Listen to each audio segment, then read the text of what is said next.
Abu Lahab ini ketika meninggal, selesai, Abbas saudaranya bermimpi. Abbas ini yang masuk Islam, pamannya Nabi sallallahu alaihi wasallam radhiyallahu ta'ala anhu. Punya anak nanti yang bungsunya Abdullah, dikenal dengan Abdullah bin Abbas. Abbas mimpi. Ditanya bagaimana keadaan Abu Lahab?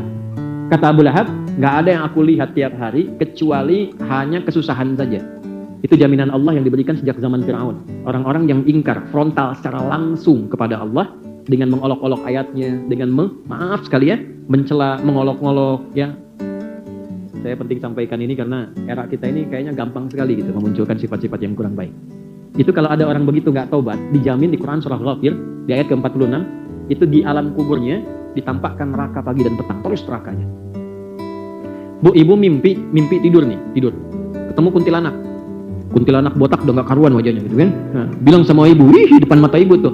Kira-kira ibu terusin tidur apa ibu bangun? Bangun. Ada orang bilang begini, alam kubur tuh nggak ada siksa, yang ada itu cuma tidur aja, dibalas oleh Allah. Tidurnya mimpi neraka terus pagi sampai petang.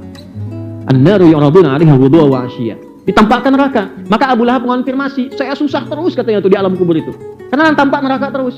Jaminan dia yang Abu Lahab itu, tabbat yada Abi Lahab. Saya selana ronda, dia tengah-tengahnya. Saya selana ronda. Nah, narnya itu ditampakkan dalam kuburnya. Tapi tiap hari Senin itu diringankan. Tiap Senin. Bukan di akhirat ya, di alam kuburnya nih. Karena akhirat itu beda nanti. Ya, nggak ada berkurang untuk hukuman dari Allah. Ini alam kuburnya. Khusus Senin. Kenapa? Ini di Al-Bukhari disampaikannya. Karena ternyata beliau pernah punya seorang budak namanya Thuwaibah. Thuwaibah ini ketika dibebaskan dari perbudakannya, maka pada saat itulah ketika Nabi dilahirkan. Jadi begitu Nabi lahir, gembira dengan kelahiran Nabi, kegembiraan ini diekspresikan dengan membebaskan budak yang bernama Thuwaibah. Yang kelak menyusui Nabi Muhammad SAW sebelum Halimah As-Sa'diyah. Maka dengan kegembiraan ini diekspresikan dengan beramal soleh, bebaskan seorang budaknya. Itu dijawab oleh Allah dengan memberikan balasan kebaikan pada kebaikan itu sebelum akhirat. Karena kalau dia kemudian masih berbuat baik di dunia, hukum dunia diberikan.